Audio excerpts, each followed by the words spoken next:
ಪುರುಷ ಜಿಲ್ಲಾಧ್ಯಕ್ಷರ ಯಾವುದೇ ಮಾತಿಗೆ ಈ ಜಿಲ್ಲಾಧ್ಯಕ್ಷ ಬೆಲೆ ಸಿಗುತ್ತಿಲ್ಲ. ಒಂದು ಸಂಘಟನೆ ಅಂದಾಗ ಆ ಸಂಘಟನೆಗೆ ಅದರದ್ದೇ ಆದ ರೀತಿ ನೀತಿ ನಿಯಮಗಳಿರುತ್ತವೆ. ಅವೆಲ್ಲವನ್ನು ಗಾಳಿಗೆ ತೂರಿ ಇವಳ ಲಾಭಕ್ಕೋಸ್ಕರ ಅವರಿಗೆ ಮನಸ್ಸಿಗೆ ಬಂದ ಹಾಗೆ ನಡೆದುಕೊಳ್ಳುತ್ತಿದ್ದಾರೆ. ರಕ್ಷಣಾ ವೇದಿಕೆಯ ಈ ಮೊದಲಿನ ಅಧ್ಯಕ್ಷೆ ಜ್ಯೋತಿ ಸೇರಿದಂತೆ ಅವರು ಆ ಸ್ಥಾನಕ್ಕೆ ಸೂಕ್ತ ವ್ಯಕ್ತಿ ಅಲ್ಲ ಅನಿಸಿದರು. ಅವರ ನಾಯಕತ್ವದಲ್ಲಿ ನಮಗೆ ಮುಂದುವರಿಯಲು ಇಷ್ಟವಿಲ್ಲದೆ ನಾವು ಈ ಸಂಘಟನೆ ಬಿಟ್ಟು ಬರಬೇಕಾಗಿತ್ತು.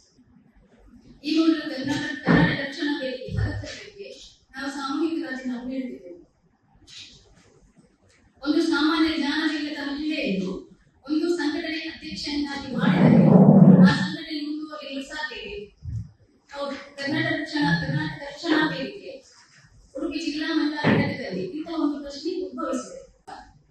ಆದರೆ ಇಲ್ಲಿ ಪ್ರಮುಖ ಏನೆಂದರೆ ಡ್ರಮ್ಸ್ ಮಾಡೋದು, ಟ್ಯಾಬ್ಲ ಆಯೋಜನೆ ಮಾಡೋದು, ಅದಕ್ಕಾಗಿ 500 ರೂಪಾಯಿಗಳ ಹಣ ವಸೂಲಿ ಮಾಡಿ ಇದನ್ನೇ ಮಾಡೋದು.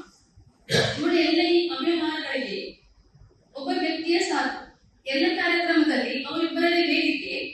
ಯಾವುದೇ ಒಂದು ಸಂಘಟನೆ ಸಭೆ ನಡೆಯುವಂಥದ್ದು ಸಂಘಟನಾ ಕಚೇರಿಯಲ್ಲಿ ಅಥವಾ ಸಭಾಂಗಣದಲ್ಲಿ.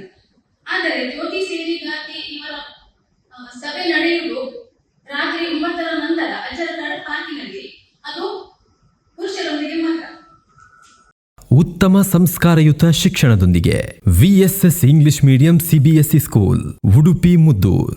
ನರ್ಸರಿಯಿಂದ 10ನೇ ತರಗತಿವರೆಗೆ ಶಿಕ್ಷಣದ ಜೊತೆಗೆ 5ರಿಂದ 10ನೇ ತರಗತಿವರೆಗಿನ ವಿದ್ಯಾರ್ಥಿನಿಯರಿಗೆ ಉತ್ತಮ ಹಾಸ್ಟೆಲ್ ಸೌಲಭ್ಯವೂ ಇದೆ. ನಿಮ್ಮ ಮಕ್ಕಳ ಪ್ರವೇಶಾತಿಗಾಗಿ ಈ ಸಂಖ್ಯೆಗೆ ಕರೆ ಮಾಡಿ.